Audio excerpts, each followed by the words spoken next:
Começo desejando uma excelente noite a todas e a todos. Agradeço efusivamente a presença aqui de todos que numa sexta-feira à noite se predispõem a ouvir um pouquinho e aprender um pouquinho sobre temas tão importantes.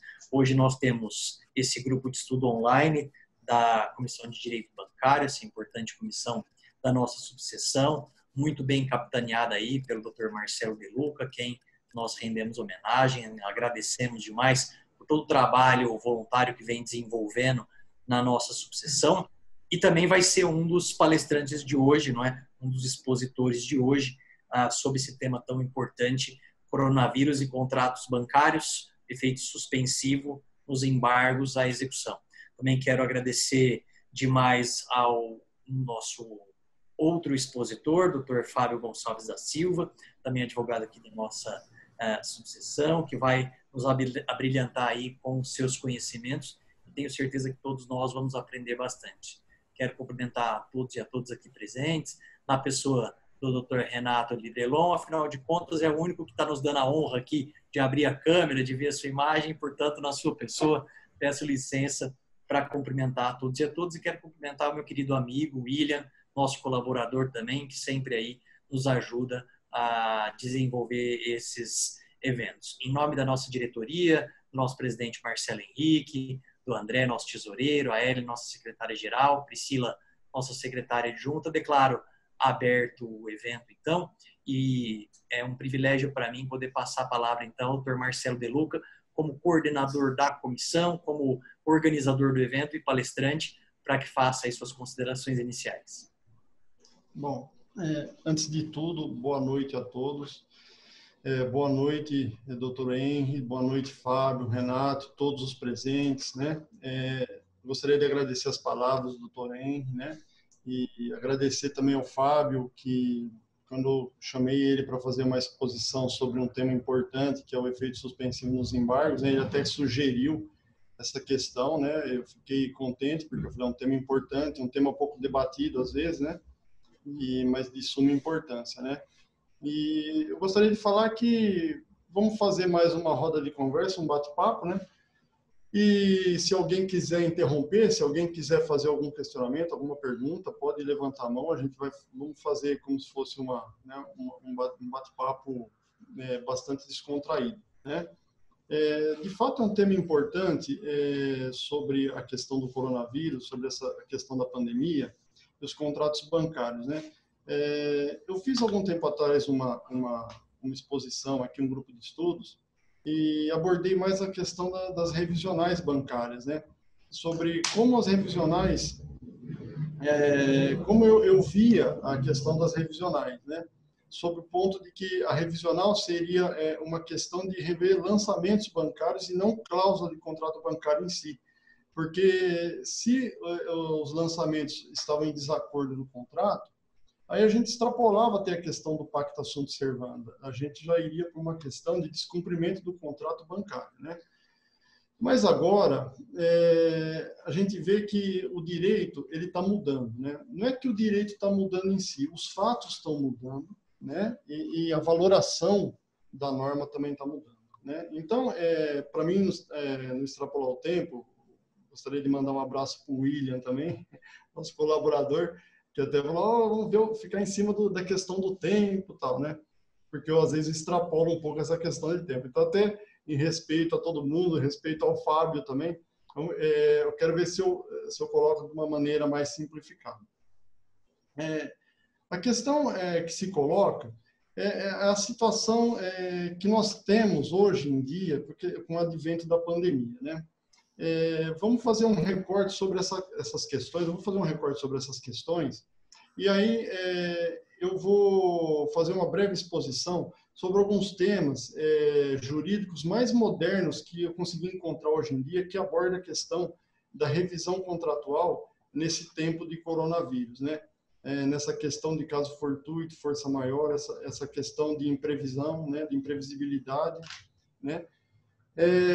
E aí, no final, eu queria fazer uma abordagem mais prática do que eu tenho visto em termos de decisões em ações bancárias já, em cima desse tema do novo coronavírus, né? E, para finalizar, fazer um breve apontamento sobre 2 projetos de lei, o projeto 3515 e o projeto 1160 de 2020, que fala da limitação da taxa de juros, né? Então, vamos dar início. O que nós temos hoje nessa questão da pandemia, né? Antes da pandemia, nós tínhamos 60 milhões de inadimplentes. 60 milhões de inadimplentes, que corresponde a 40% da população adulta, uma população maior que a população da Itália, né? Isso antes da pandemia, 60 milhões de inadimplentes. E essa questão dos inadimplentes, ela vai aumentar pelas medidas tomadas, né, que é a quarentena, isolamento social e pela própria doença. E aliado a essa questão, o Bank of America fez uma matéria e fez uma projeção do PIB brasileiro com uma queda de 5,7% nesse ano de 2020. Então, veja bem, nós temos uma tempestade perfeita. Uma situação de mais de 60 milhões de inadimplentes, uma queda do PIB de 5,7%, uma projeção do Bank of America, né? E temos toda essa questão que não cessa, essa questão de isolamento social, essa questão de quarentena, né?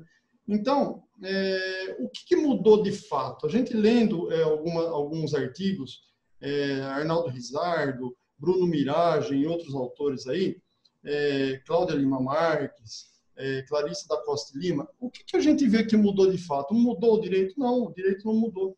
Uma outra live que eu fiz aqui, que eu tive a oportunidade de fazer, a gente viu que até o doutor Ednei estava presente e a gente trouxe essa questão da revisão bancária. Ele lembrou, mas está aí a cláusula rebus sic stantibus.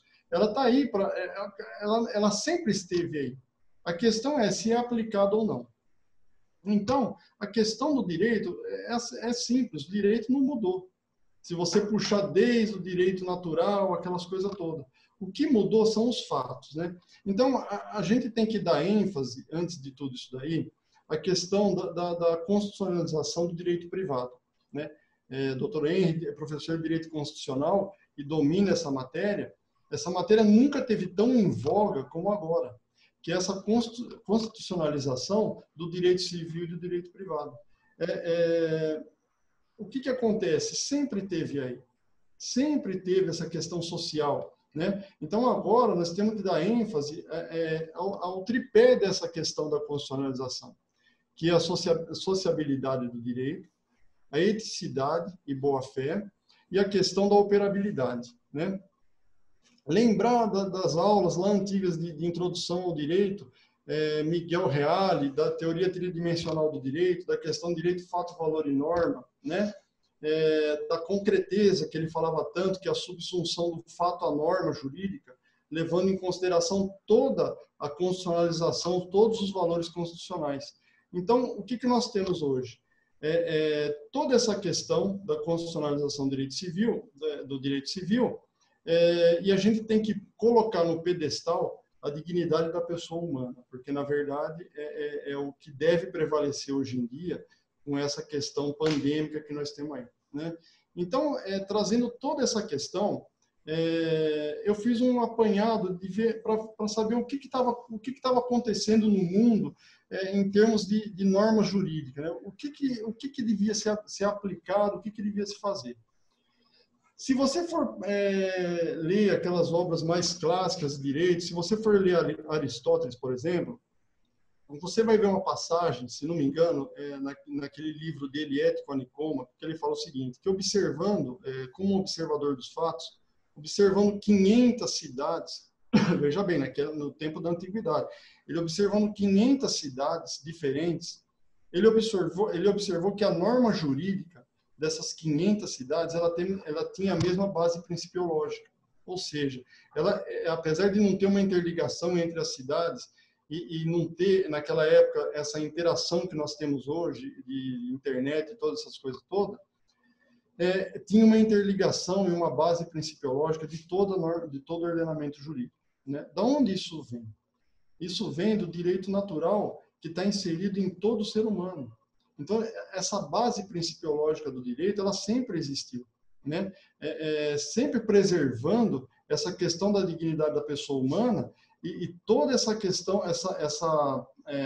esse arcabouço jurídico, legislativo, desde aquela época antiga, que nós estamos falando, cláusula rebus sic stantibus, essa cláusula da relativização do direito privado e tudo mais, né? Então, eu fiz um apanhado geral em cima disso daí. O que os países de vanguarda fizeram quando foi deflagrada a pandemia no mundo inteiro, quando a OMS declarou esse estado de emergência, estado de calamidade pública, e decretou o estado de pandemia. O que os países de vanguarda fizeram para resguardar a população dessas questões dos abusos contratuais, né? Então, eu busquei a questão do direito da legislação alemã, né? A legislação alemã, com relação a essa questão contratual, o que ela fala? Houve uma dilação de termos de obrigações contratuais, né? E eles passaram a permitir a invocação da exceção de ruína pessoal, que já admitia desde a época da crise de 1929, né? Que, na verdade, não é aceito na jurisprudência brasileira. E permitiram que se descaracterize os efeitos da mora para futuros pagamentos, né? Mesmo sem a criação, mesmo sem... isso daí está previsto na legislação deles vigente na época, né? Então, eles criaram uma exceção dilatória nos contratos, uma dilação da mora. E o que acontece? Vindo para o Brasil, os doutrinadores brasileiros, eles começaram a escrever sobre o tema, né? Principalmente a professora Cláudia Lima Marques, ela começou a escrever sobre esse tema, a professora Karen Bertoncello, a professora Clarissa Costa de Lima, né? Começaram a escrever sobre esse tema da exceção dilatória, né? E começaram a invocar que, na verdade, os contratos bancários, os contratos que envolviam relação de consumo, eles passassem a ter uma dilação de mora, né? Essa mora, essas parcelas vencidas e vincendas do contrato, elas fossem dilatados os seus vencimentos sem que os efeitos da mora incidissem sobre os contratos. Sem que a mora incidisse todos os seus efeitos, como, por exemplo, encargo, juros, multa contratual, e até interposição de medidas por credores, né? Então, ela passou a defender essa questão. E mais importante ainda, ela passou a defender também que o projeto de lei 3515, de 2015, que é uma atualização do CDC, que ele fosse aplicado, esse tratamento do superendividamento, mesmo antes da aprovação do projeto. Então, veja bem a figura jurídica que ela está propondo, né? E nós estamos falando de uma das maiores expoentes de direito do consumidor do mundo. Ela está propondo aplicações de pontos do projeto 3515 antes mesmo da entrada em vigor do projeto, né? Por uma questão emergencial, uma questão de pandemia, e para apagar esse fogo, porque, na verdade, apesar dos 60 milhões de inadimplentes, esse projeto ele não é pautado. Mas, no final, nós vamos até falar sobre essa questão da pauta do projeto, que eu participei numa reunião do Brasilcom semana passada com as autoridades e eu fiquei sabendo que esse projeto está sendo enviado para ser pautado agora.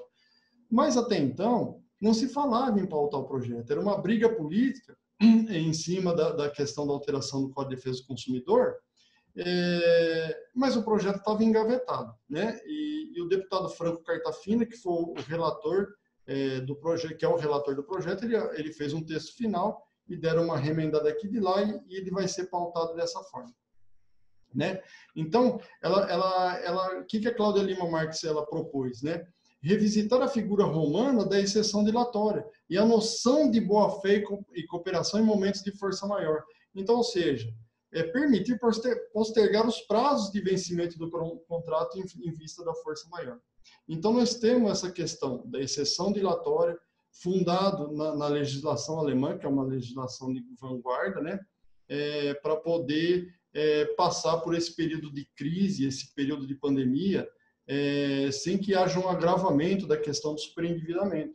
Porque se a gente for pensar, num país de aproximadamente 220 milhões de habitantes, nós estamos falando em 60 milhões de superendividada, quer dizer, é muita coisa, é uma população maior que a população da Itália. Isso pré-pandemia, né? Numa questão pós-pandêmica, onde nós vamos parar com isso, né? Então, é uma questão super delicada. Então, é por isso que essa legislação toda de vanguarda, ela tem que ser, de fato, aplicada, né? Uma outra questão que eu vi, que eu separei, é a questão do capitalismo humanista, né? A questão do capitalismo humanista é uma tese desenvolvida pelo professor Ricardo Sayegh e o professor Wagner Balera, né? São professores de direitos humanos da PUC São Paulo. Inclusive, o professor Ricardo Sayegh, eu tive a honra e o prazer de conhecer nessa reunião, e até nós trocamos livros, né? Eu mandei o nosso livro para ele, e ele me mandou o último trabalho dele sobre capitalismo humanista, né? E é uma teoria, de fato, apaixonante, né? Quanto mais você se aprofunda nessa teoria do capitalismo humanista, mais a gente se apaixona, né? Porque, na verdade, ela é uma teoria que não nega o capitalismo, ela não nega a necessidade do capital. Só que ela prega que o capital ele tem que servir a dignidade da pessoa humana. Porque se o capital não servir a dignidade da pessoa humana, ele não tem o porquê de existir. O fundamento, a premissa maior é o capitalismo servir ao ser humano, né? Então ele prega que, na verdade, você tem 3 pilares da Revolução Francesa: liberdade, igualdade e fraternidade. Então ele fala que a liberdade econômica é um pilar, né? A igualdade é outro pilar, e a fraternidade, fundada em princípios cristãos, ele faz esse elo de ligação entre a liberdade econômica e a igualdade entre o ser humano, né? Em cima dessa decisão, em cima dessa teoria, né, nós temos uma decisão prática, né, porque às vezes a pessoa fala, fica divagando sobre tese, mas na prática nada acontece, né? Então, em cima disso, eu pesquisei, e até está no livro dele essa questão. Nós temos uma decisão do ministro Moura Ribeiro do STJ, uma decisão do STJ, que ele suspende os pagamentos. Um casal, né, vamos começar do começo. Um casal, eles tinham um filho e tinha uma casa financiada pela Caixa Econômica Federal, né? E o filho desse casal tinha leucemia, né? E ele fazia um tratamento para leucemia, e era um tratamento muito custoso para esse casal. E isso daí deixava prejudicados os pagamentos das parcelas da casa. Como essa casa estava em garantia, tinha garantia estava alienada fiduciariamente em garantia, havia aquele risco da consolidação da propriedade pela Caixa Econômica Federal, né? Então eles entraram com uma ação pedindo aquela coisa, eles deram um fato, né? E eles estavam pedindo que o juiz tomasse uma decisão no sentido de suspender os pagamentos do contrato até o final do tratamento do filho, né? Essa ação foi julgada improcedente na Justiça Federal. E aí foi objeto de recurso, foi negado o provimento ao recurso no TRF, né? E foi feito um recurso especial levando até o STJ. No STJ, caiu sob a relatoria do ministro Moura Ribeiro, né?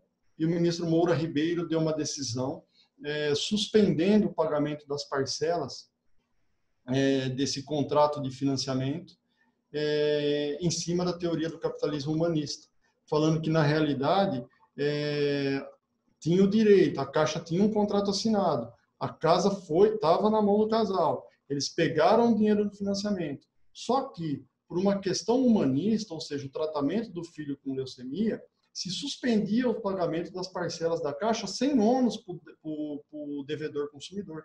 Então, ou seja, sem juros, sem encargos de mora e sem o risco da consolidação da propriedade do imóvel, né? O que aconteceu? Quando ele deu essa decisão, a própria Caixa, que tinha oportunidade, ela fez uma petição concordando e aplaudindo até a decisão do ministro Moura Ribeiro. Isso fez com que ele fosse indicado ao Prêmio Nobel da Paz agora no ano de 2020, ou seja, eu até vi uma palestra dele nesse sentido, falando que se sentia honrado pela indicação, mas que ele achava que não tinha feito nada mais do que a obrigação de suspender o pagamento das parcelas. Então, aí nós temos uma decisão prática da aplicação da teoria do capitalismo humanista, né? Que é uma questão que volta a ficar em voga agora na questão da pandemia, né? Em cima disso, tem uma PEC, a PEC 383 tramitando, né? Que ela acresce o inciso 10 no artigo 170 da Constituição, que fala o seguinte, eu até vou ler aqui para vocês, né? O artigo 170, a ordem econômica sob o regime do capitalismo humanista, fundada na valorização do trabalho humano e na livre iniciativa, tem por fim assegurar a todos a existência digna, conforme os ditames da justiça social, observados os seguintes princípios, inciso 10, observância dos direitos humanos, né? Então, olha que coisa bonita. O capitalismo humanista em cima dos direitos humanos, observados os direitos humanos, isso é levado à norma constitucional, né? Se vai passar a PEC, outros 500. Agora, que já tem aplicação prática no judiciário, nós já vemos a aplicação prática dessa bonita teoria, né? Uma outra questão que eu trouxe também sobre a questão dos contratos bancários nesse período de pandemia é a questão da teoria da imprevisão versus a teoria da quebra da base contratual, né? Então, eu li um artigo esses dias atrás falando o seguinte: na época da pandemia, todos querem apertar o botão vermelho do artigo 393 do Código Civil, né? Então, quer dizer, todo mundo agora quer invocar caso fortuito, força maior e a teoria da imprevisão para rescindir contratos, né, ou até suspender contratos, né? Então, até o autor do artigo fala o seguinte: todos têm o direito de apertar o botão vermelho? Não, não tem, né? Não é isso que nós estamos falando. Nós não estamos falando de questão de má-fé ou de superendividamento ativo consciente, né? Na verdade, que a gente chama, né? Que é aquele superendividado que, na verdade, ele age de má-fé. Ele contrai empréstimo, contrai financiamento, sabendo que não vai pagar e já sabendo da prévia condição. Não é isso, né? Então, não são todos que têm direito de apertar o botão vermelho do artigo 393 do Código Civil, né? E sim aquelas pessoas que realmente necessitam, os consumidores superendividados, o superendividado ativo inconsciente e o superendividado passivo, que é aquele superendividado que ele, vamos dizer assim, ele é superendividado por um acidente de consumo, né? Morte na família, ou uma doença, né? Que é o caso desse casal que o filho, inclusive, veio a falecer, né? Então, a teoria da imprevisão, que ela está aí, ela se aplica ao caso inteiro? Ela se aplica na questão da condição da pandemia, né? A cláusula rebus sic stantibus, né? Ela nunca teve tão atual como agora para ser invocada, né? Mas aí já querendo antecipar uma defesa dos bancos, né? Porque a gente sabe que os bancos têm excelentes advogados, tal. O banco, a teoria da imprevisão, ela tem um segredinho que ela pode até ser invocada, né? Que um dos requisitos de aplicação da teoria da imprevisão, que está no artigo 478 do Código Civil, fala o seguinte: ela pode dar ensejo, na ausência do requisito, extrema vantagem para a outra parte, né? Então, por exemplo, o banco pode alegar o seguinte: há uma onerosidade excessiva. Para ser aplicada a teoria da imprevisão, tem que ter uma onerosidade excessiva por um fato imprevisível, que em detrimento de uma extrema vantagem da outra parte, né? Então, fazendo um contraponto, o banco poderia invocar: mas qual que é a extrema vantagem minha? Numa época de pandemia, ninguém tem extrema vantagem, né? Todos estão em desvantagem, né? Pode ser alegado dessa forma, mesmo os bancos, até porque, mais agora na frente, eu vou abordar a questão do projeto de lei 1160 de 2020, que fala da limitação da taxa de juros, né? Então, veja bem, se você pega uma pessoa, um jurista mais ligado nesse ponto, ele pode fazer uma interligação entre o projeto de lei que está limitando a taxa de juros, né, no fato dele ter uma desvantagem na questão da pandemia. Então, se você pegar esses juízes que são, vamos dizer, pacta sunt servanda, né? Você contratou, você tem que pagar, porque tem muita gente que fecha o olho, inclusive para a questão da força maior, caso fortuito. Então, o que nós vamos ter disso daí? Nós vamos ter uma situação que, por exemplo, eu não sou submetido à teoria da imprevisão, porque tem um fato imprevisível? Tem, né? Tem uma questão de onerosidade excessiva por uma parte? Tem. Mas tem extrema vantagem da outra parte? Poderia se até cogitar que não tem. Então, aí não se aplicaria a teoria da imprevisão, né? Em tese, porque no meu entendimento eu acho que ela se aplica sim, né? Então, qual que é a solução jurídica que a gente encontra para esse caso? Ao invés de aplicar a teoria da imprevisão, aplicar a teoria da quebra a teoria da quebra da base contratual. Que a teoria da quebra da base contratual, inclusive tem entendimento remansoso no STJ nesse sentido, ela não requer nem fato imprevisível. Então, ela não requer fato imprevisível, ela não requer ela não requer extrema vantagem para uma das partes, né?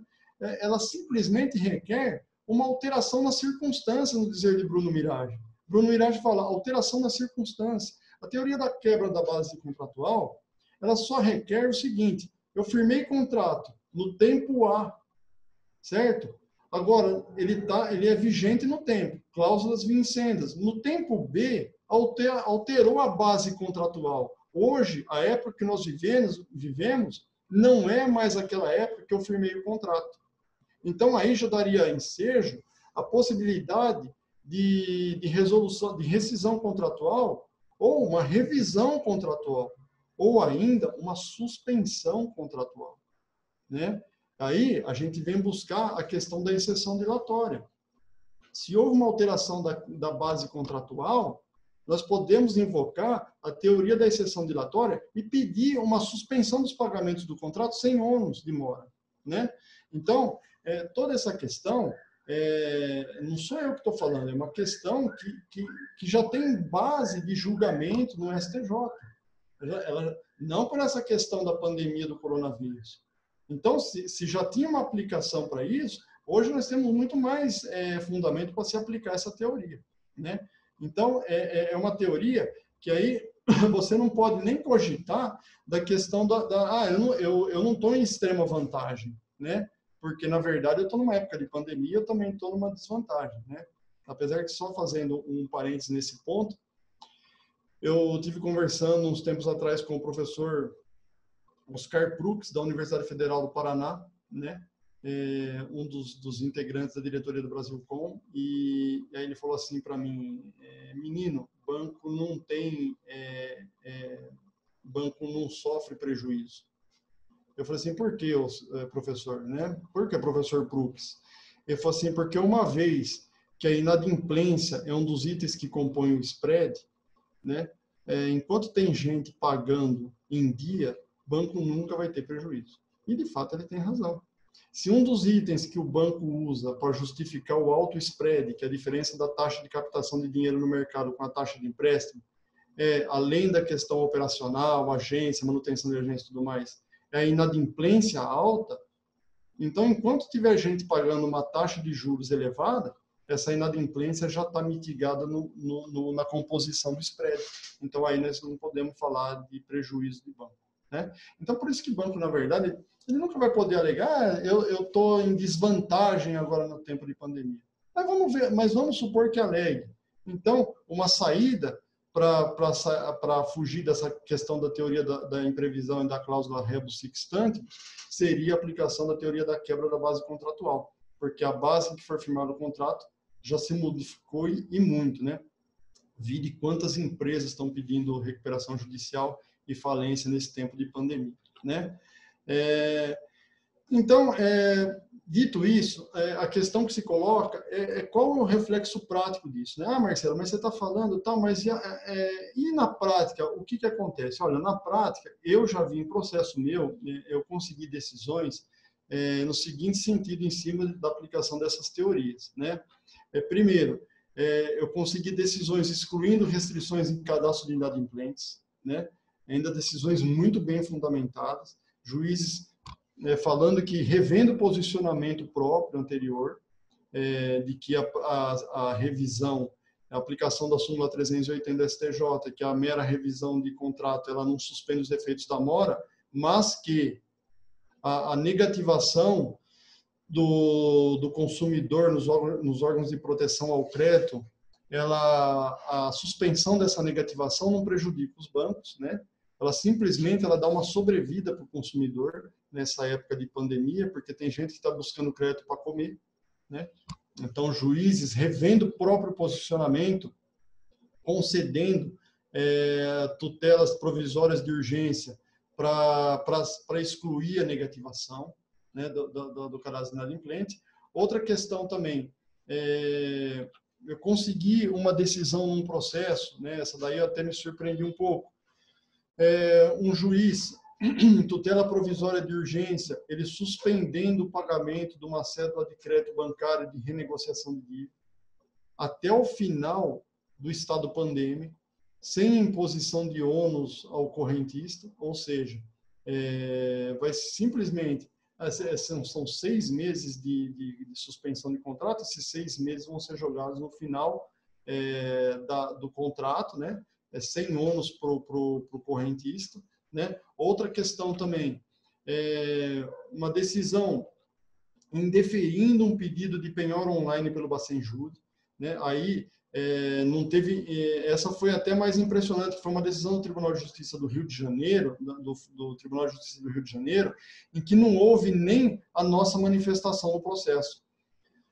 O credor, Banco do Brasil, pediu uma penhora online, um bloqueio através do Bacenjude, né? E o próprio juiz indeferiu, falando que na época da pandemia do Covid-19, uma penhora online em ativos financeiros da empresa poderia afetar o seu capital de giro e, consequentemente, gerar desemprego e até, talvez, a falência da empresa, né? Agora, tem umas questões para o futuro também, né? Que é a questão da limitação da taxa de juros, da aplicação desse projeto de lei, que eu vou até dar só uma lida meio por cima, e a questão também, uma questão levantada pelo professor Oscar Prux também, que eu achei sensacional, né? Que é aquela questão, se o banco cede crédito de devedor para empresas terceirizadas, cessionárias de crédito, o consumidor, devedor, ele tem o direito de adquirir esse crédito nas mesmas condições que a empresa. Então, é um direito de preferência do devedor em adquirir o próprio débito. Né? Então, lá, o banco tem lá o devedor A, deve para o Banco do Brasil. Né? Ele tem uma dívida de R$100 mil. Né? É sabido hoje em dia que essas dívidas são cedidas pelos bancos para essas empresas de 3% a 5%. Então, essa dívida de R$100 mil é cedida para a empresa Ativos, por exemplo, SA, por um valor de R$5 mil. Nessas condições, o devedor teria o direito, de preferência, a adquirir a própria dívida. Né? É uma questão ainda que está numa discussão embrionária, utópica, né? Mas é uma questão que ela tem uma plausibilidade jurídica. Né? É o direito de preferência do próprio devedor de adquirir a dívida.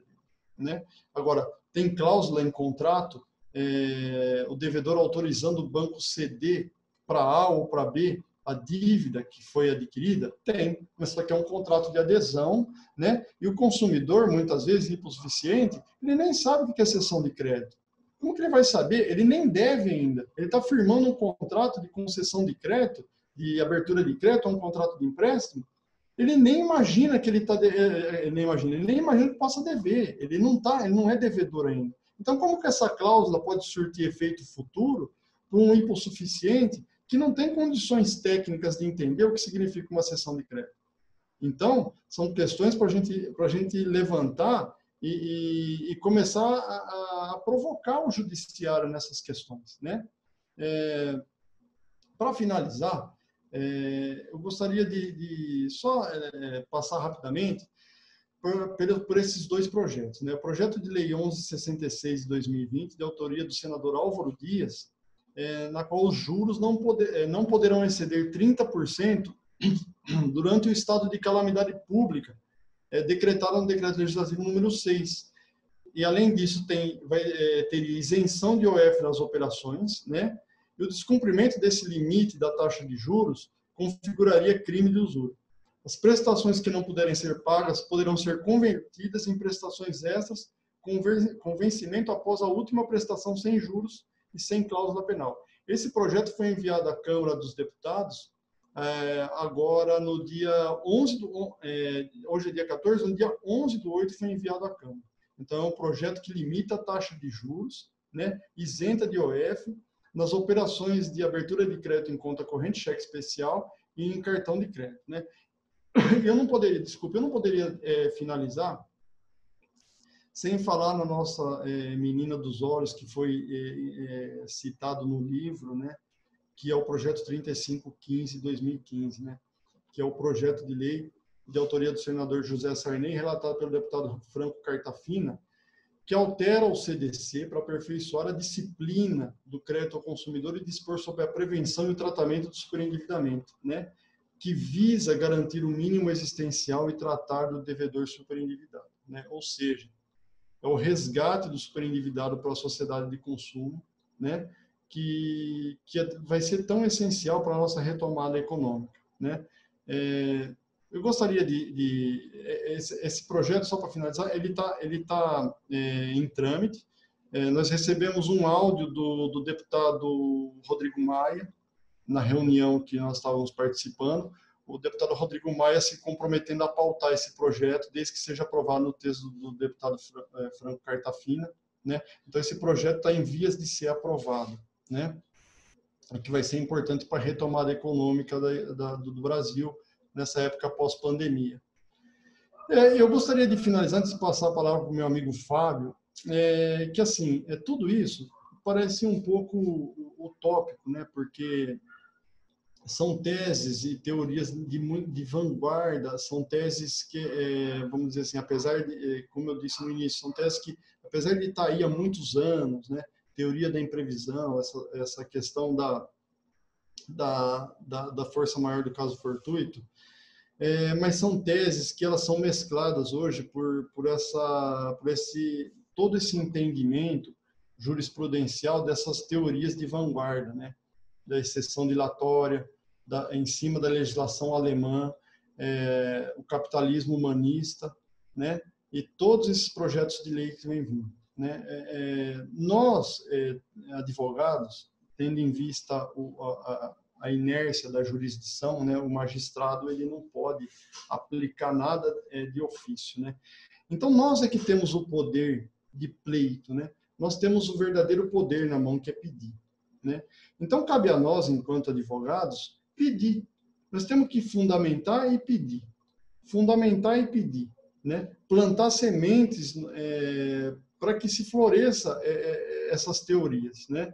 Então, hoje, infelizmente, advindo por essa questão da pandemia da Covid-19, mas isso daí, ele pode ser como, eu detesto essa palavra até, mas se usada para o bem, ela até serve, né? Que é o novo normal. Esse novo normal, se você usar ela para o bem, para a questão jurídica de vanguarda, ela pode ser utilizada sim, né? Porque são teses totalmente plausíveis. Então, cabe a nós, que tem o poder de pedir na mão, pedir, fundamentar e pedir, tá bom? Eu gostaria de agradecer a todos aí a presença e a paciência aí, né? Se tiver alguém pergunta, nós estamos aí até o final para responder, vamos debater, vamos colocar as posições aí, né? Porque é uma questão muito nova, né? E gostaria de passar a palavra ao meu amigo Fábio, né? Amigo de longa data, advogamos junto na época do Banco Santander, né? Aí depois nós passamos para o lado bom da força, né? A gente era do lado negro, agora nós passamos para o lado bom. E o Fábio, que na verdade vai abordar essa questão do efeito suspensivo dos embargos, que é uma das questões também que ela pode ser utilizada aí, uma das teses em cima desse fato imprevisível. Tá bom? A palavra é tua, meu amigo. Boa noite a todos. Gostaria de primeiro agradecer a oportunidade concedida ao Dr. Marcelo e agradecer a presença de todos, Dr. Henry, nesse momento de sexta-feira, né, esse horário cansativo, mas eu pretendo ser breve. É muito difícil conseguir do efeito suspensivo no embargo da execução. É uma tarefa herculana para nós, advogados, que ficamos no lado da defesa, evitar que o bem do devedor seja expropriado antes do término ou até da decisão dos embargos, né? Mas, primeiro, não sei o conhecimento de todos, eu gostaria de explicar que o embargo de execução é uma ação incidental que corre apensa à execução, uma forma de defesa que o devedor tem para impugnar, obstar a execução e evitar que se pague algo indevido. Então, antes, no antigo Código Civil, já era previsto esse sistema de evitar o efeito suspensivo dos embargos. O artigo 739-A do antigo Código Civil, Código de Processo Civil, já estabelecia que somente com os requisitos de provável procedência dos embargos e periculo in mora é que se conseguia o efeito suspensivo em casos excepcionais. Hoje, o artigo 919 do novo Código de Processo Civil estabelece o efeito devolutivo no caput e o efeito suspensivo nos parágrafos. E o parágrafo primeiro exige 3 requisitos para se conseguir o efeito suspensivo. E, de regra geral, eles são cumulativos. O primeiro é que tem que ter o requerimento. O juiz não pode determinar de ofício a suspensão. O segundo é que tenha os requisitos da tutela provisória, pode ser de evidência ou de urgência. E o terceiro é que haja garantia suficiente nos embargos. Essa garantia suficiente é uma parte da doutrina e jurisprudência minoritária, mas está começando agora. E desde a época do Código Civil, do Código de Processo Civil antigo, já se tentava aplicar. É que, mesmo sem garantia ou com garantia insuficiente, pode-se conseguir o efeito suspensivo dos embargos. Nesse ponto, eu gostei da doutrina de 2 professores da Universidade Federal do Paraná, que é Luiz Guilherme Marinoni e Sérgio Cruz Arenharte, em que eles, na obra que eles têm, um Código de Processo Civil com 3 volumes, na obra deles eles esclarecem o seguinte: em casos excepcionais, porém, poderá o juiz conceder efeito suspensivo aos embargos, mesmo que o juízo não esteja seguro. Poderá haver situação em que, de pronto, verifique-se a inviabilidade do prosseguimento da execução, ou o executado não disponha de patrimônio suficiente para garantir o juízo, embora aparente razão das alegações oferecidas nos embargos. Em que pese a referência expressa à garantia prévia para a atribuição do efeito suspensivo, não se pode outorgar a penhora ao depósito ou a caução do valor, condição insuperável para a suspensão da execução. Essa condição deve ser superada quanto a inviabilidade da execução for demonstrável de plano, não dando margem à dúvida. Então, eu até encontrei essa doutrina nos acórdãos do Tribunal Paulista, que eu achei interessante, que alguns julgados, mesmo em casos muito excepcionais, têm aplicado essa posição. Então, mesmo sem garantia suficiente, eu entendo que vale a pena pedir, igual, puxando o gancho aí que o Dr. Marcelo explicou, nós, como advogados, temos que tentar fazer o pedido, explicando os requisitos da tutela. Tendo requisitos da tutela, eu acho que vale a pena tentar conseguir esse efeito suspensivo, mesmo sem a garantia, ou com a garantia insuficiente. Temos também o efeito suspensivo parcial. O efeito ele pode ser não sobre a integralidade do débito, né, que visa, o efeito suspensivo visa suspender a execução e evitar a expropriação dos bens. Então, o efeito parcial ele pode ser sobre 3 aspectos que eu encontrei. O primeiro está no Código de Processo Civil, parágrafo 3º, que fala sobre os embargos, comenta só uma parte do débito, a outra parte é em controvérsia. Então, você pode conseguir o efeito suspensivo sobre essa parte que está sendo discutida, né? O outro tipo de parcialidade que existe é quando os embargos de execução, o fundamento atinge só um embargante, e não os demais. Aí, o juiz pode também conceder o efeito suspensivo só para esse embargante e continua com efeito devolutivo contra os demais embargantes que não englobam esse assunto. E o terceiro e último, que eu acho até mais interessante, é a gente conseguir o efeito suspensivo sobre certos atos da execução, como o caso de uma improbidade de um bem, você pode conseguir a suspensão referente a não expropriação desse bem enquanto não julgar os embargos. Ou certos atos executivos também, como bloqueio de valores e adjudicação de outros bens. Há a possibilidade de conseguir isso. Já achei uns julgados no Tribunal Paulista concedendo dessa forma. Certo?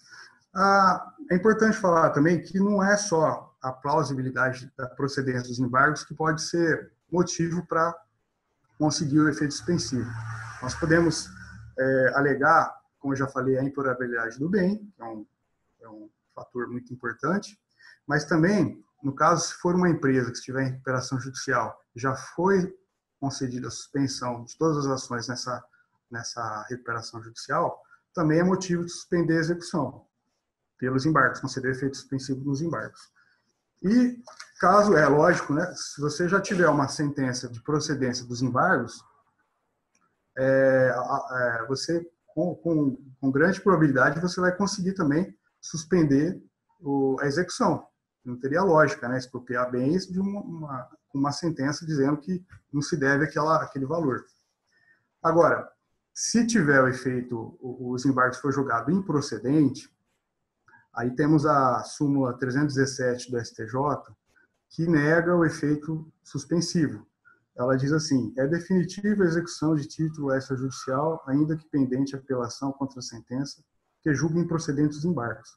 E o Tribunal Paulista tem reconhecido que foi recebida essa jurisprudência antiga com base no novo Código de Processo Civil. Aí, nem vou comentar para não encurtar muito o assunto, mas nos embargos à arrematação, também eles não estão dando esse efeito suspensivo. E nos embargos de terceiro, mesmo concedendo efeito suspensivo nos embargos de terceiro, ele não reflete como esse efeito suspensivo na execução. A parte que eu achei interessante também abordar é que há a possibilidade de você exigir, até como pedido subsidiário, a caução do exequente no caso de transferir a posse do bem do devedor para ele, né, antes do término dos embargos. Então, tem dois artigos do Código de Processo Civil que abrangem esse assunto, que é o parágrafo 6º do artigo 917 e, na execução de sentença, o 520, inciso 4º. Os outros fatores que são importantes englobar também no assunto, que não é só a incapacidade financeira do executado, que pode ser motivo para se conseguir o efeito suspensivo. A incapacidade financeira do exequente é muito importante, porque, apesar de ter o Código de Processo Civil previsto no artigo 776, o direito de você conseguir uma ação de regresso contra o exequente, há casos em que o exequente é uma pessoa física humilde, não tem capital, ou o exequente é uma empresa endividada, que também não vai ter patrimônio suficiente, ou vai pagar outras dívidas, e caso seja reformado e conseguido o efeito procedente dos embargos, até em termos de sentença, conseguir, em acordo, conseguir a procedência dos embargos, mesmo você tendo o direito de conseguir a ação de regresso, isso vai caracterizar um dano improvável, muito difícil de acontecer. Então, é muito importante abranger esse aspecto no pedido de efeito devolutivo para alertar o julgador que ele pode cometer uma enorme injustiça, porque ele vai tirar o patrimônio do devedor, né? E lá na frente, se ele for entender que aquela dívida é indevida, o devedor, que já não vai ser mais devedor, vai se ver sem aquele patrimônio e sem chances de recuperar ele. Então, eu acho que é muito prudente pesar muito sobre esse argumento, que acho que é pouco explorado nas decisões, e para se evitar que isso ocorra. Então, brigar bastante, recorrer e tentar ao máximo conseguir o efeito suspensivo. Caso dê ou não o efeito suspensivo, o recurso cabível é o agravo de instrumento. Apesar dele não estar previsto expressamente no artigo 1015, como ele fala de embargos à execução e de tutela provisória, a jurisprudência pacífica em admitir o recurso de agravo de instrumento, né? Por fim, nessa parte de embargos, eu vou falar um pouco sobre embargos à execução fiscal, para ver que é um pouco diferente e até, de certa forma, um pouco até mais garantidor para o devedor, para se conseguir o efeito suspensivo.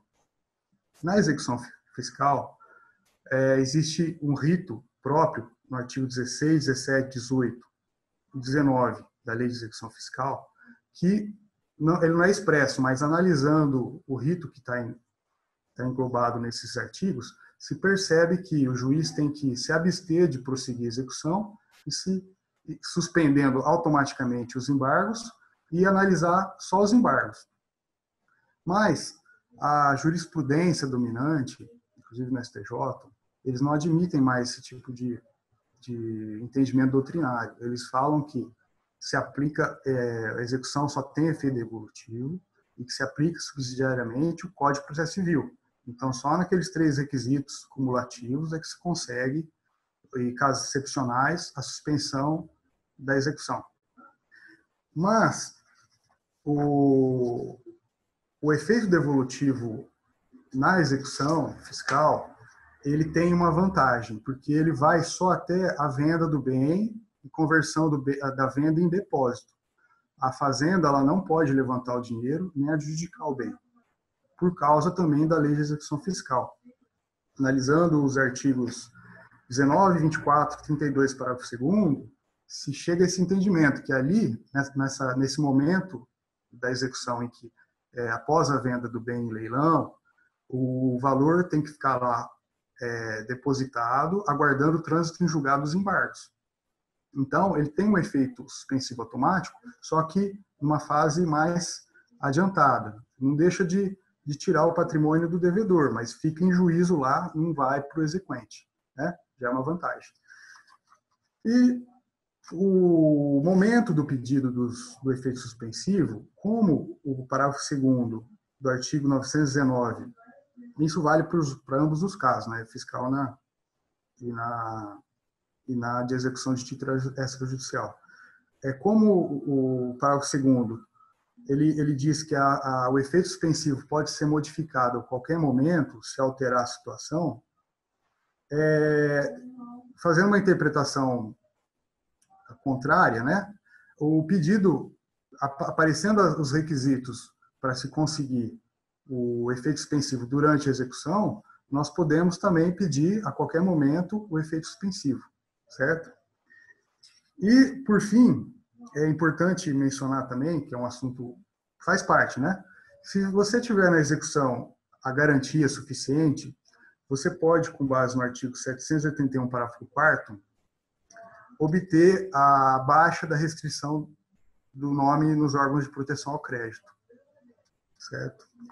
É isso, falei pouco, né? Eu estou mais querendo que haja participantes para me ajudar a aprimorar esse conhecimento, e eu optei por essa matéria justamente pela situação que nós estamos passando e pela falta de material que tem sobre o assunto. E a dificuldade que nós, advogados, temos de proteger o devedor enquanto ele vê os seus bens sendo expropriados e os embargos demorando para chegar numa solução, né? É só isso, e deixo aberto aí para o pessoal, quem quiser participar, está aberta aí as palavras. Eu dou por encerrado minha explicação. E aí, Marcelo, pode assumir agora a término. Então, só responder a um questionamento aí do meu amigo César, um amigo de infância, estudamos juntos. Não, ainda não, César. Ainda não. Obrigado aí pelo... Viu? Se alguém quiser colocar alguma questão, colocar alguma debater algum tema, alguma coisa aí, a gente está à disposição. Doutor Marcelo, se me permitir, Sim.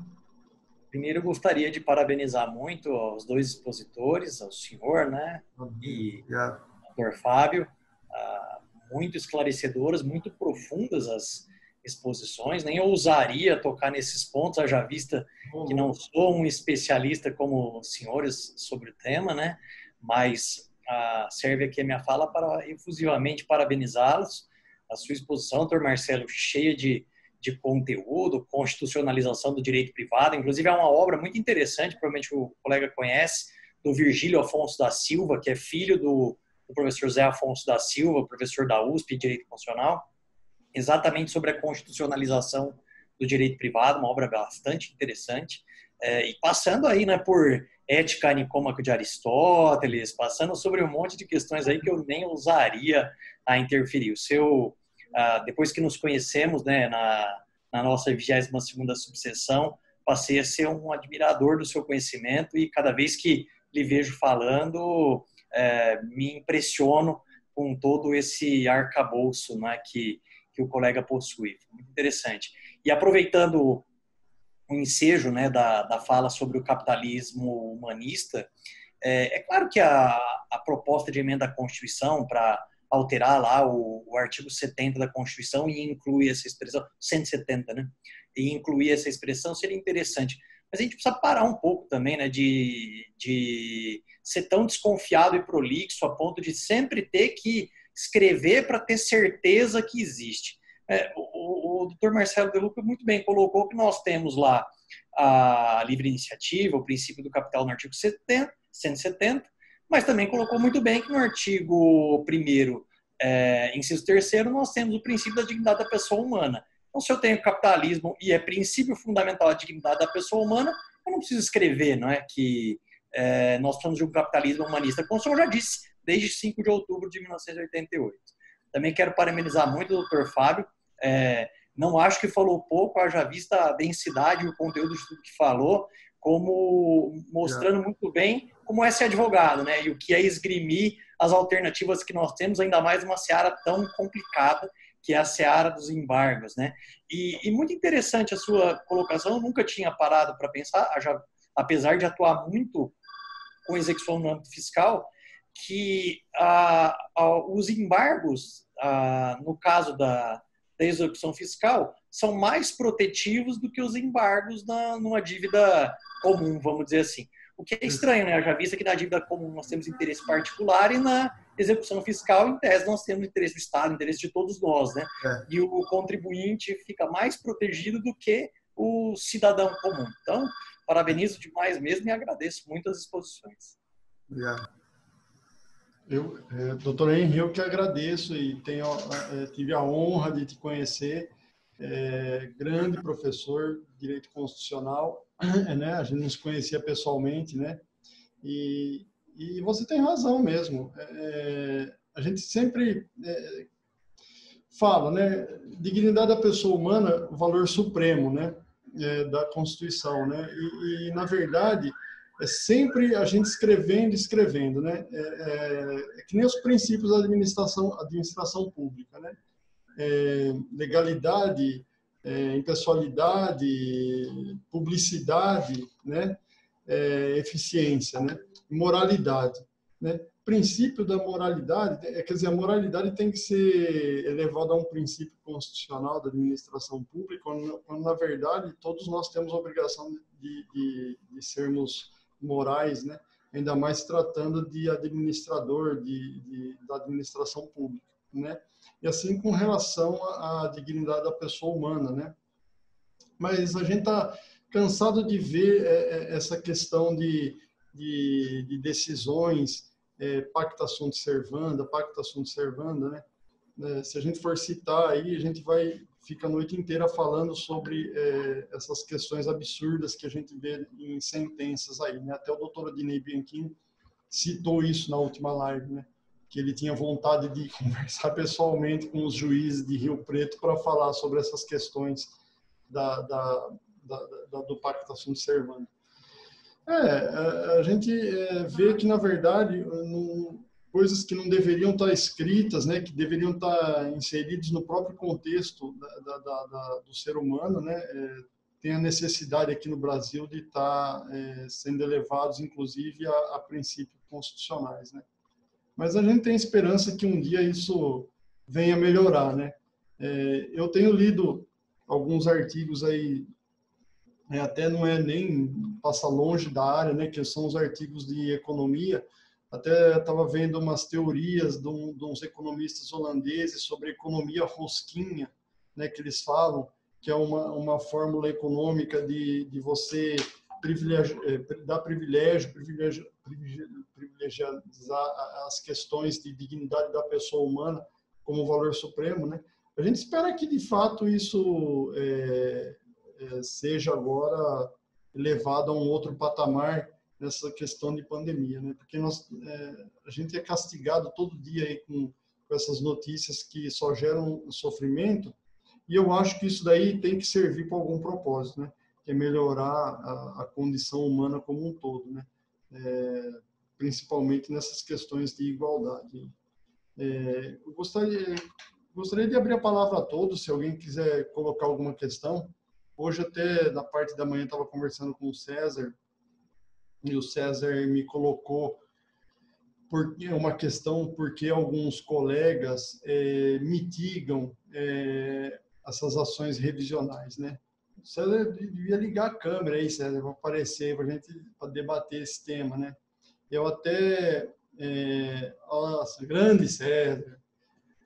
E até respondendo aquele questionamento, eu acho que passa por tudo isso que nós falamos, né? O Fábio, o Henry, são questões que nós mesmos advogados, às vezes a gente não acredita, né?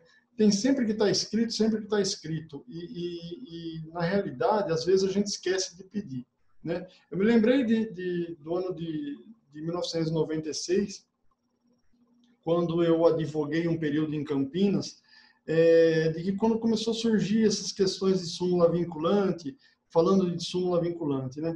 E todo mundo falava, vai engessar o direito, isso vai engessar o direito, né? E, de fato, o direito cada vez é mais engessado, né? O direito são teses de recursos repetitivos, e isso daí faz com que, na verdade, os advogados, a gente esquece da nossa formação básica lá de trás, né, César? Você lembra? Na época da faculdade, lá, a gente esquece de que a gente era estimulado a pedir. Vamos pedir, tem que pedir, vamos pedir, né? Hoje a gente não pede mais, né? Porque a gente lê um entendimento, não é fazer apologia à súmula aí contra a desobediência à súmula vinculante ou entendimentos de tese de recurso repetitivo, não é isso. Mas será que aquela tese do recurso repetitivo é a mesma, se refere ao mesmo fato daquela ação que nós entramos, ou a nossa ação é natimorta? Ou o fato é natimorto? A pessoa procura a gente no escritório, a gente vai perdendo aquele brilho, será? De falar assim, uma ação de... o que é? Revisão bancária? Então não cabe, né? A gente não toma um cuidado de ver, analisar um extrato e ver se caso aquela tese do recurso repetitivo se aplica ao mesmo fato, né? A gente esquece dessa subsunção do fato à norma, né? A gente perde essas coisas, né?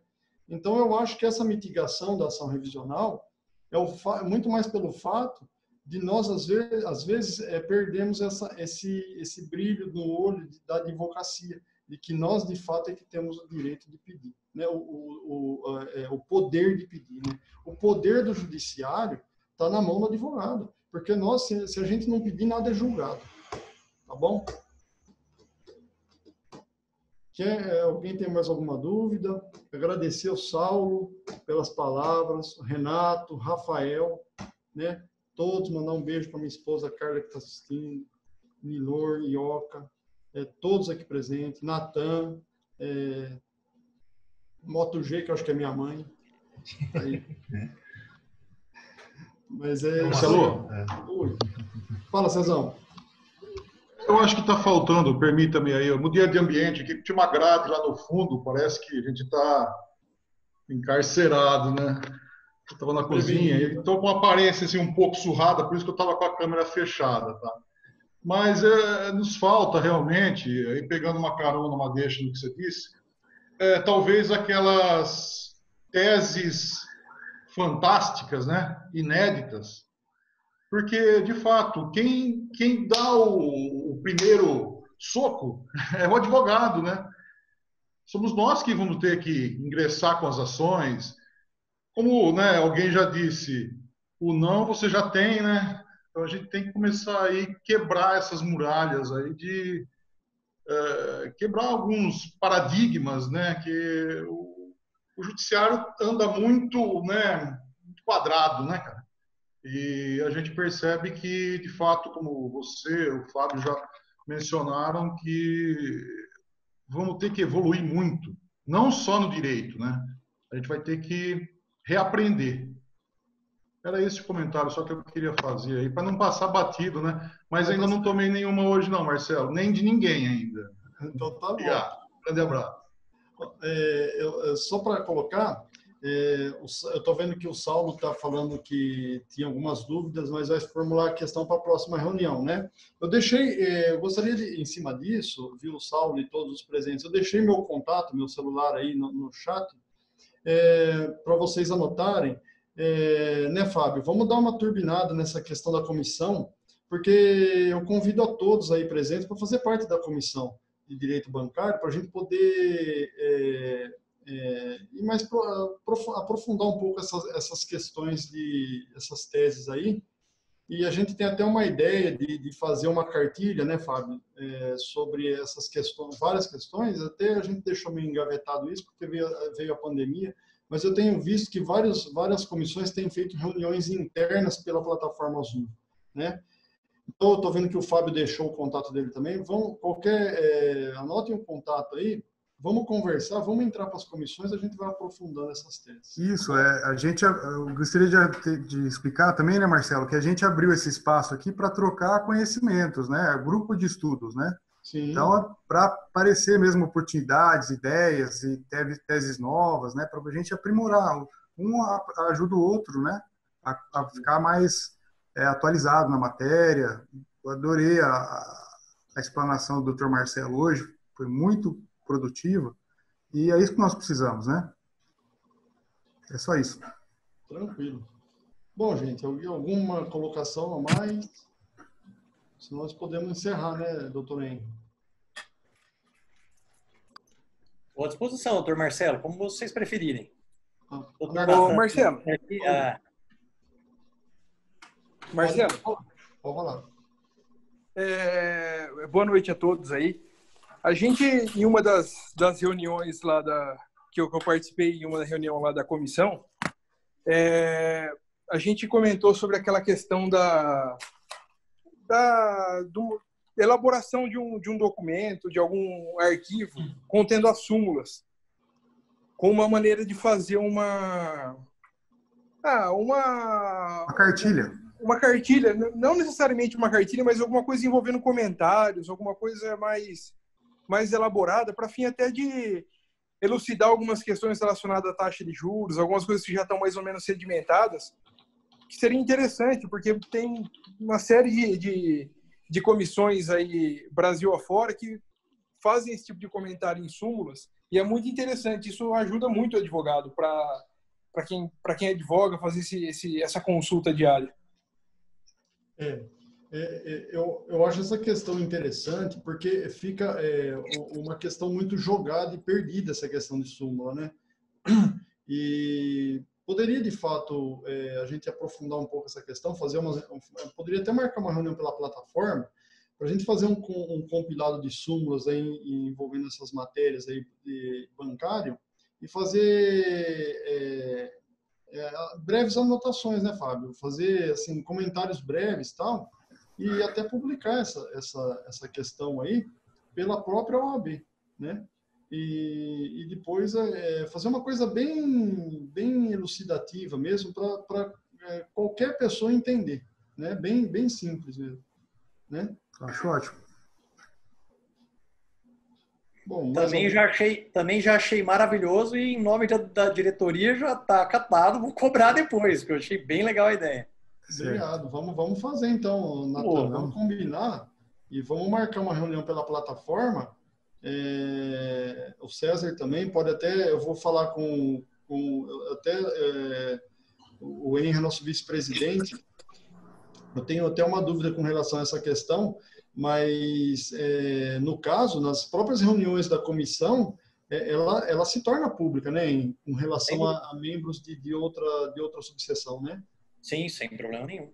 Então tá bom, César, já está convidado e semana que vem eu vou achar uma data, a gente faz um grupo e a gente vê uma data comum aí, vamos fazer a reunião e vamos fazer isso aí. Rafael também, vamos juntar aí, vamos fazer.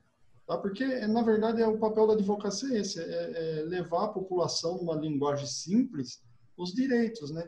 Para alertar o consumidor. Né?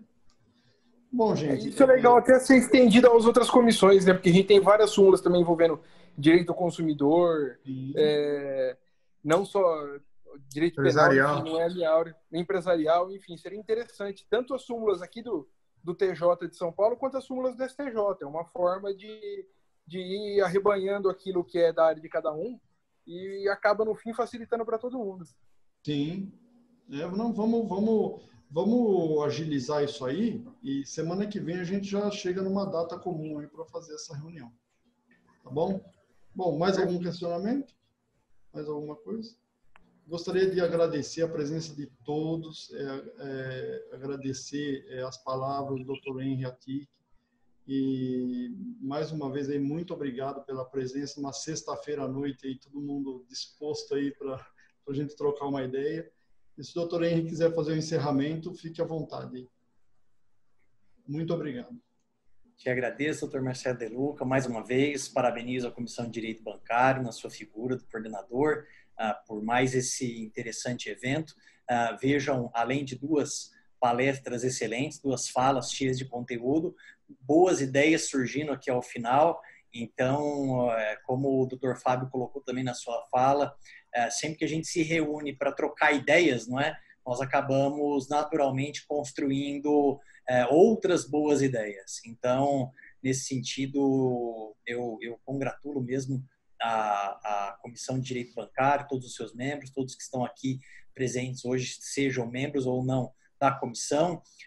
Quero aproveitar aqui a fala do Dr. Marcelo De Luca também para estimular a participação nas comissões, no caso hoje especificamente na Comissão de Direito Bancário, mas não só na Comissão de Direito Bancário, em todas, e assim como o Dr. Natan colocou, muito interessante que se faça mesmo essa interdisciplinariedade entre as comissões, porque aí sim o propósito vai se desenvolvendo cada vez mais, vão surgindo ainda mais ideias, vão surgindo ainda mais projetos, e aquilo que é o sonho dessa diretoria, que sempre foi a bandeira levantada pelo presidente Marcelo Henrique, que é de abrir a casa para o advogado, para a advogada, e fazer com que os advogados tivessem contato mesmo e se desenvolvessem aí não é, se solidarizando ao outro, essa união vai fomentando cada vez mais isso. Então, a gente só tem a agradecer ao trabalho de todos vocês, trabalho voluntário, por nossa ordem, pela nossa classe, desejar uma ótima noite, um excelente final de semana, e declaro, então, encerrado mais este evento da nossa subseção.